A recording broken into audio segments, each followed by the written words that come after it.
जी, RS साक्षात्कार के जो इंटरव्यू के बारे में आज चर्चा करते हैं। और देखिए, आज के हमारे टॉपिक होने वाले हैं। तो कोई फिजिकल वेरिफिकेशन चाहिए क्या? तो उसके बारे में हम बात कर लेंगे। दूसरी बात, मुख्य शर्त क्या है परीक्षा हुई, ये जो साक्षात्कार की मुख्य शर्त क्या है उसके बारे में हम चर्चा करेंगे। और इसके अलावा जो मेडिटेशंस और एक्सरसाइज क्या चीज़ें हैं उनके बारे में देख लेंगे। और सब्जेक्ट जो प्रिपेयर जो आपको करने हैं वो सारे मैं आपको बताऊंगा। और बहुत सारे हैं तो वो चीज़ें मैं आपको बता दूंगा। तो फ़िलहाल तो एक आपको बताना चाहूँगा कि अगले वीडियो में मैं जो प्रशासनिक सेवा है, जैसे कि एसडीएम, तहसीलदार और भी तहसीलदार के अलावा और भी कई जो पद हैं, उनके अंतर्गत किन किन धाराओं में अनुशासनिक कार्यवाही का उन्हें है और जो उन्हें शक्ति प्राप्त है, और उनके कौन से ऐसे अधिकार हैं, कौन से विवेकाधीन ऐसी शक्तियां हैं जिनका प्रयोग वो करके और जो आपकी केस स्टडीज़ में काम आते हैं, ऐसी धाराओं प्लस उनकी जो शक्तियां अधिकार हैं उनके बारे में मैं आपको अगले वीडियो में बता पाऊँगा। ये वीडियो ज़्यादा लंबा हो जाएगा, तो इसके बारे में हम लोग फिर चर्चा करेंगे।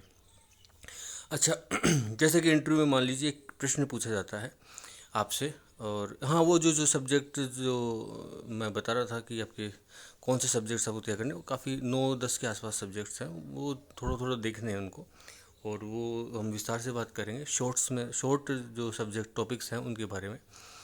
तो जैसे कि मान लीजिए एक प्रश्न आपसे पूछा गया कि टमाटर खाने के क्या नुकसान हैं। अब तो जैसे कि आपको टमाटर खाने के नुकसान नहीं पता लेकिन फ़ायदे पता है। हम्म? तो आप अति सर्वत्र वर्जित,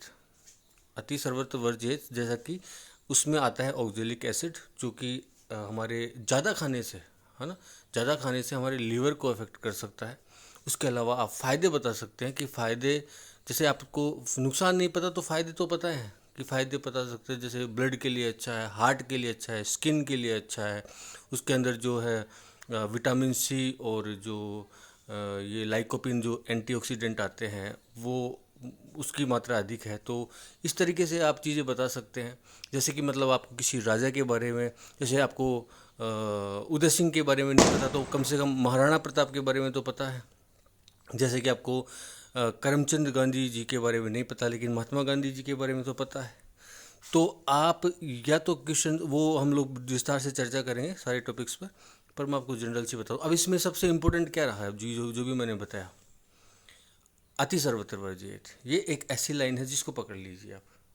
हाँ, जहाँ भी इसके रिलेवेंस में आपसे कुछ पूछा जा रहा है, इसको लगा करके आप चीज़ें कर सकते हो। देखिए, 2021 और 2023 के इंटरव्यूज़ में, 2023 के इंटरव्यू में मैंने नकारात्मक भावना से प्रवेश किया था। और उसका या तो मुझे खामी होगी या फिर मुझे जो है बहुत अतिरिक्त लाभ मिलेगा, तो जो भी होगा। पर मैंने थोड़ी सी मेरी बहस भी हुई थी, तो देखते हैं, है ना। और सर ये बंद हो गया। जी हाँ, तो हम चर्चा कर रहे थे। अब ये मान लीजिए करमचंद गांधी जी के बारे में आपसे पूछ लिया गया। यदि आपने महात्मा गांधी जी पर पीएचडी कर रखी है तो आप वैसे भी चार बातें तो करमचंद गांधी जी के बारे में बता ही देंगे। और कस्तूरबा गांधी जी के बारे में तो आप सबको पता है, दो फैक्ट तो राजस्थान में बड़े बड़े हैं, है ना। और बाकी अगर फिर भी आप नहीं बता पा रहे हैं तो फिर ये आपकी गलती है ना, समझ रहे हो। अगर आपने पीएचडी कर रखी है हमारे और आपने मेंशन कर रखा है फॉर्म में, है ना, तो वो सारी चीज़ें, और फॉर्म में आप है ना सारी चीज़ें सही सही बतानी होती हैं। हम विस्तार से चीज़ों पे चर्चा करेंगे। और दोस्त, वो एनलाइटमेंट सोल वापस से जीवन में आया है एक बार और और उन्होंने कहा है कि निकल गई, वो मतलब जो भी है वही है कि वो मेंस के रिजल्ट्स को लेके। तो दोस्तों देखो, हर सिक्के के दो पहलू होते हैं। यदि कोई बात सामने नहीं आती, इसका मतलब निष्पक्षता के साथ में काम हो रहा है, तो वो भी एक अच्छी बात है। दूसरी बात, कोई जानकारी बाहर से अच्छे से नहीं निकल पा रही है ना। दूसरी बात सर, मेरी नाकामयाबी से आप संतुष्ट हैं, इस बात की बहुत खुशी है मुझे। तो बाकी मैं तो सबके लिए ही चाह रहा था, है ना। बाकी और देखते हैं। ऐसा भी नहीं है कि रिज़ल्ट का तो फिर मैं बात ही नहीं करना चाहता यार, मत पूछिएगा मुझसे। अच्छा, बात करते हैं हमारे आज के टॉपिक्स पर। चलिए, कोई फिजिकल वेरिफिकेशन चाहिए? नहीं सर, नहीं चाहिए कोई फिजिकल वेरिफिकेशन। सिर्फ जो आरपीएस ये वगैरह जो पोस्ट है इनके लिए तो क्या है, बिल्कुल शारीरिक मापदंड चाहिए होता है। उनकी ट्रेनिंग भी सेपरेट होती है। और बाकी जैसे एसडीएम तहसीलदार और बाकी जो सर्विसेज हैं उनमें एसडीएम तहसीलदार और बाकी कई कई कुछ सर्विसेज में भी अलग एक स्पेशल ट्रेनिंग लगती है ना। और जैसे आरएसीएस हो गया लेखाधिकारी, उनमें अकाउंट सर्विसेज में होता है ना, तो वो उनमें एक ट्रेनिंग लगती है अलग। तो बाकी और फिजिकल में तो देखो सर, आपका वेट है ना वो सही होना चाहिए। वो आपको ट्रेनिंग के दौरान ही सब चीज़ें गाइड करते रहते हैं। अपने वज़न को जो मानव शरीर के अनुसार जो वो हैं वैधताएं हैं उनके अनुकूल आप रखें। ये चीज़ें तो जनरल गाइडेंस तो आपको दी जाती है वहाँ पर, और करवाया जाता, कोशिश की जाती है कि आप अपने शरीर को नियंत्रण में रखें। ठीक है, तो वो जनरल सी बातें हैं। बाकी फॉर्मली औपचारिकता कुछ भी नहीं है इस प्रकार की। मुख्य शर्त क्या है सर? मुख्य शर्त क्या है? सबसे पहले तो मेरी ही त्रुटि बताऊँ तो 2021 वाला अच्छा गया था मेंस, और वो जो है पूरा अंतिम परिणाम भी सब ठीक था। 2023 वाले में जो है नकारात्मक भावना से प्रवेश ना करके एक चीज़ होती है सर, कॉन्फिडेंस। यदि आपको कोई प्रश्न नहीं आ रहा है और आप सॉरी भी इस प्रकार से बोल रहे हैं, जैसे कि मैं करके बताता हूँ आपको जी, पता नहीं सर ये तो मुझे, तो सर वो चीज़ें नेगेटिव चली जाती हैं। आप किसी बच्चे के 65 मार्क्स आ रहे हैं बिना तैयारी के ही गया, सीधे सीधे घुस गया। और किसी बच्चे के 40 भी नहीं आ रहे 6 महीने का प्रयास करने के बाद में, 6 महीने मेहनत करने के बाद में इंटरव्यू पर, तो उसका रिजल्ट, उसका एक मुख्य शर्त क्या है सर? आत्मविश्वास। वो आत्मविश्वास की परीक्षा है कि आप पब्लिक डीलिंग कर पाएंगे कि नहीं कर पाएंगे, है ना, लोगों से मिल पाएंगे कि नहीं मिल पाएंगे, है ना, विवादों का निपटारा कर पाएंगे कि नहीं कर पाएंगे। तो वो एक चीज़ है। अगले वीडियो में मैं जो है संपूर्ण जो अनुशासनात्मक जो कार्रवाई होती है जो प्रशासनिक अधिकारी के द्वारा की जाती है, किन धाराओं के अंतर्गत की जाती है, उनसे केस स्टडीज़ में आपको मदद मिलेगी। वो लॉ से संबंधित कुछ फैक्ट्स हैं जो मैं आपको नेक्स्ट किसी वीडियो में लेकर आऊँगा। इस वीडियो को प्यार देंगे तो आपको वो वीडियो ज़रूर मिलेगा। और अब से मैं यही करूँगा सर, इन्फॉर्मेटिव जो वीडियोज़ है ना वो लेके आऊँगा, और कुछ मैराथन्स वगैरह कुछ ला सकता हूँ, है ना। और बाकी सब ठीक है। तो मुख्य शर्त क्या है? आत्मविश्वास। आत्मविश्वास आपके अंदर होना चाहिए। कैसे डेवलप होगा सर? दिमाग में ये जो चीज़ लेकर, जैसे आप मेंस में लेकर जाते हो डायमेंशन एंड रिलेवेंस, तो दिमाग में ये चीज़ लेके जाओगे, कॉन्फिडेंस, कि कोई चीज़ नहीं आ रही है, कोई प्रश्न नहीं आ रहे हैं, तो वो आपको सिर्फ सॉरी कह के स्किप कर देना है ना। आपको ज़्यादा दिमाग नहीं लगाना है। उसके मार्क्स नहीं कटते हैं सर। आपके ज्ञान की परीक्षा नहीं है वो, आपके व्यवहार की परीक्षा है। आगे देखते हैं मेडिटेशन एंड देखिए, सुबह शाम दोनों टाइम है ना ब्रश करें। एक तो सुबह जैसे शाम को खाना खाने के बाद ब्रश करें डेली। आपके इंटरव्यू के चरण में ये बहुत हेल्पफुल होगा। प्लस जो फम्बलिंग होती है, चबलिंग एंड फम्बलिंग होती है, वो ना करें। जैसे कि मैं कई बार कर देता हूँ, तो वो चीज़ खैर इंटरव्यू में नहीं करता, इंटरव्यू में नहीं करूँगा। पर ये चीज़ें जो है ना, और जो जीभ को दोनों दांतों को रोटेट करें, दोनों जो ऊपर के और नीचे के दांत है ना, सुबह सुबह आप प्रयास करें कि गरारे करके और सुबह सुबह ऊपर से लेके नीचे तक आप रोटेट करें। और कम से कम जब इंटरव्यू वाला दिन हो ना, सुबह पहले 2 बार ब्रश करके जाएं सर। किसी मादक पदार्थ का, किसी जैसे तंबाकू का आदि का किसी को कोई सेवन करते हैं तो अपने दांत वगैरह साफ रखें। वहाँ दांत अगर आपको दिख गए तो तंबाकू का लग सकता है। तो मैं आपको पहले ही आपको सचेत कर रहा हूँ कि कोई व्यक्ति जर्दा, बीड़ी, तंबाकू वगैरह का उपयोग करता है ना। क्योंकि सिविल सर्वेंट सर्विसेज में मैंने कहीं देखा है, अपने रूम्स में जो है करते रहते हैं इस प्रकार के। तो वो चीज़ों को आप छोड़ दें अभी। और जो है आपके दांत साफ दिखने चाहिए सर, आपकी पर्सनैलिटी का हिस्सा है। और बाकी जनरल मेडिटेशन भ्रमरी वगैरह है ना, भ्रमरी भ्रष्टिका जो आपको आपने पढ़ा है जिसके बारे में, उसको आप यूज़ करें, उसको उपयोग करें उसका सुबह सुबह जब भी करना चाहें कर सकते हैं, ऐसे सुबह का कुछ रूल है नहीं उसमें। एक्सरसाइज फिजिकल सूर्य नमस्कार कर सकते हैं, हाँ, तो वो आपके लिए अच्छा है, फिटनेस के लिए अच्छा, आपकी मेंटलिटी के लिए अच्छा है। तो दोनों चीज़ों में फिजिकली एंड मेंटली आपको उसकी में हेल्प मिलेगी। जी, सब्जेक्ट्स प्रिपेयर, कौन कौन से सब्जेक्ट्स आपको प्रिपेयर करने चाहिए मेरे अनुसार। फर्स्ट ऑफ ऑल देखिए, पहले तो यूपीएससी और आरपीएससी में अंतर क्या है, इंटरव्यू में, साक्षात्कार में।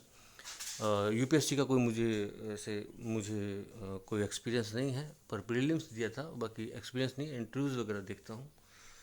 तो उसमें सर इतना सा ही फ़र्क है कि आपको भारत और विश्व के संदर्भ में आपके पास सामान्य ज्ञ की भांति अच्छा ज्ञान होना चाहिए, समझ गए आप। और एक और बात कि कोई बच्चा कहे कि आपको मास्टर डिग्री चाहिए, सर आप बैचलर हैं चल जाएगा, कोई काम कोई प्रॉब्लम नहीं है। यदि आप बैचलर हैं ना तो चल जाएगा, डोंट वरी सर। तो राजस्थान ज्योग्राफी आपको अच्छे से आनी चाहिए। कम से कम भौगोलिक स्वरूप, जलवायु, खनन खान जो वगैरह खनन वगैरह है, ये सब चीज़ें जो हैं, और भी बहुत सारे टॉपिक, वेशभूषा, संस्कृति, कला, आर्ट एंड कल्चर सब आना चाहिए राजस्थान ज्योग्राफी के अलावा। राजस्थान आर्ट एंड कल्चर भी आपको अच्छे से आनी चाहिए। सॉरी, मैं ये इसमें मेंशन करना भूल गया, आर्ट एंड कल्चर सब जो राजस्थान का जो जीके है वो अच्छे से होना चाहिए आपका। दूसरा, भारत का भौगोलिक स्वरूप एवं जलवायु, ये तो कम से कम जो जलवायु में वर्षा हो गई है ना, और बाकी जो जो मौसम वगैरह जो हो गए हैं ना, जितने भी ऋतुएं हो गई उनके बारे में, वनस्पति के बारे में, है ना, ये जो चीज़ें हैं ये पूछ ली जाती हैं। ये पिछली बार मेरे से एक प्रश्न पूछा था उसके बारे में, ये कौन सा है, मैनग्रोव के बारे में पूछा था, एक फैक्ट जो, और ज़्यादातर आपको करंट से मुद्दे पूछे जाते हैं ज़्यादातर आपके, हैं वर्तमान जो कार्यभार जो संबंधी जो है, या फिर जो आपका निजी जो भी वर्तमान में जो प्रोफेशन है, पेशा, मतलब जिस जो फीस लेकर काम करते हैं, जैसे आप कोई डॉक्टर हो गए, कोई वकील हो गए, या कोई और सेवाएं दे रहे हैं, कोई टीचर हो गए, कोई ट्यूशन कोचिंग क्लासेस हो गई, तो उस प्रोफेशन से संबंधित, या फिर कोई कार्यभार आप यदि कोई एलडीसी, यूडीसी, एओ, डबल एओ कुछ हैं, तो उसके बारे में आपसे पूछा जा सकता है कि फाइलिंग तक पूछा जा सकता है, डॉक्यूमेंटेशन के बारे में भी पूछा जा सकता है। तो वो आप अब बेहतर जानते होंगे यदि आप हैं तो उसके बारे में, ठीक है। आगे देखते हैं, चैनल सब्सक्राइब करें दोस्तों। खगोल विज्ञान जो जो पृथ्वी की कक्षाएं हैं उनको अच्छे से पढ़ लें, है ना, उनके अंदर क्या क्या कक्षाओं में क्या क्या फैक्ट हैं हमारे अंतरिक्ष विज्ञान के, तो उनको देखें। वायुमंडल और वायुमंडल की जो दशाएं हैं उनके बारे में देखें, ठीक है। हाँ, ये जो आपके प्रीलिम्स के और मेंस में जो भी आपके सिलेबस में जो टॉपिक रहे हैं उन्हीं के आधार पे आप चीज़ें देखें। ज़्यादा एक्स्ट्रा कुछ पीएचडी करने की आवश्यकता नहीं है। पीएचडी से मेरा मतलब है बहुत ज़्यादा पढ़ने की, ठीक है, ताकि कम से कम आप मना ना कर सकें, किसी क्वेश्चन को स्किप ना कर सकें, ठीक, इसलिए बस। और मैंने बता दिया स्किप करने का भी एक तरीका होता है, तो कॉन्फिडेंटली आप स्किप करें। सर मैं क्षमा चाहता हूँ, इस बारे में मुझे अभी कुछ याद नहीं आ रहा, बस सीधी सी बात है। रक्षा प्रौद्योगिकी, इस टॉपिक को थोड़ा सा ठीक से पढ़ें, है ना। इंडियन इकोनॉमी, भारतीय अर्थव्यवस्था को थोड़ा सा अच्छे से पढ़ें। जो बेसिक टॉपिक्स हैं और जो वर्तमान मुद्दे हैं उन दोनों को, रक्षा प्रौद्योगिकी एंड इंडियन इकोनॉमी दोनों के बारे में इनको अच्छे से पढ़ें। आईआर, इंटरनेशनल रिलेशंस, रोज़ न्यूज़पेपर वगैरह पढ़ सकते हैं तो पढ़ें, वरना करंट के जो डेली को जो करंट बेसिस जो होते हैं वो उनको देखते रहें आप, है ना, उनको देखते रहें। और उनमें कोई अगर ऐसा वर्ड आता है, जो वर्ड कोई एब्रीविएशन है कुछ किसी वर्ड का, या कोई वर्ड ऐसा आ रहा है जो कि ट्रेंडिंग में है, ट्रेंड हो रहा है ना, प्रशासनिक जो जीवन में जो ट्रेंड हो रहा है, कोई वर्ड राजनीतिक जीवन में कोई ट्रेंड हो रहा है, तो उस वर्ड को आप ना समझें, उसकी गहराई को देखें। ऐसे वर्ड्स आप अपनी कॉपी में नोट करें। साइंस टेक्नोलॉजी, यदि आप बीएससी और बीटेक से संबंधित विद्यार्थी हैं तो आपको साइंस टेक से संबंधित क्वेश्चंस पूछे जा सकते हैं, वैसे भी पूछे जा सकते हैं जनरली, है ना, जनरली भी कोई क्वेश्चन ऐसा पूछा जा सकता है, मेंस के सिलेबस में है ही विज्ञान प्रौद्योगिकी। तो ये एक है, मैं 80 मार्क्स लाने की बता रहा हूँ, 80 मार्क्स कहाँ तक लेके आ सकते हो आप, ठीक है। नीति शास्त्र, जो भी सिलेबस में है नीति शास्त्र अच्छे से रिवाइज करें। उसके अलावा लास्ट है पब्लिक एडमिनिस्ट्रेशन। ये पब्लिक एडमिनिस्ट्रेशन है, बहुत बहुत लेंदी और बहुत बड़ा टॉपिक है। तो इसको यदि आप देखें तो सिर्फ जो आपके मेंस में जो फैक्ट्स हैं उसको देख कर रहें, बस, ज़्यादा नहीं। मेंस में फैक्ट्स हैं उनको देख के जाएं, और कुछ एक विचारक और कुछ एक जो हमारे इसके अंदर जो वेता रहे हैं, जो भी मतलब महान लोगों जिन्होंने पब्लिक एडमिनिस्ट्रेशन पे रिसर्च किया है, ऐसे जो विचारक हैं उनके बारे में आप ज़रूर स्टडी करें। अगले वीडियो में मैं आपके लिए लेकर आऊँगा जो अनुशासनात्मक कार्रवाई एवं विवेकाधीन शक्तियाँ जो भी एसडीएम, तहसीलदार और आरपीएस और अन्य सेवाओं के लिए की जाती हैं, उसके अलावा जो केस स्टडीज़ में जो आपके किस प्रकार से आप उनको उन्हीं के लॉज के अकॉर्डिंग, उन्हीं धाराओं के अकॉर्डिंग आप कैसे इस्तेमाल करेंगे। ये एक्चुअली इस प्रकार से वीडियोस कम ही बने हैं, नहीं बने मेरे को दिखाने को ऐसा वीडियो जिस प्रकार से जैसे मैं समझा रहा हूँ। तो मुझे लगा कि ये आपके लिए फ़ायदेमंद होगा। आप मेंस के रिज़ल्ट का इंतज़ार करने के बजाय मेरे हिसाब से आप यदि यह कार्य करें तो अच्छा होगा। ये समय का सदुपयोग हो जाएगा जी, और आगे काम आएगा। जितने भी मेरी बहनें हैं, भाई हैं, मित्र हैं, साथी हैं, सबके लिए काम आएगा। और बाकी मैं वीडियो के लिए मैराथन लेकर आ रहा हूँ, तो वो देख लीजिएगा। ठीक है, तो धन्यवाद। फिर मिलते हैं। इसी इसी को यहाँ पे समाप्त करते हुए मैं अपनी बात को विराम देता हूँ।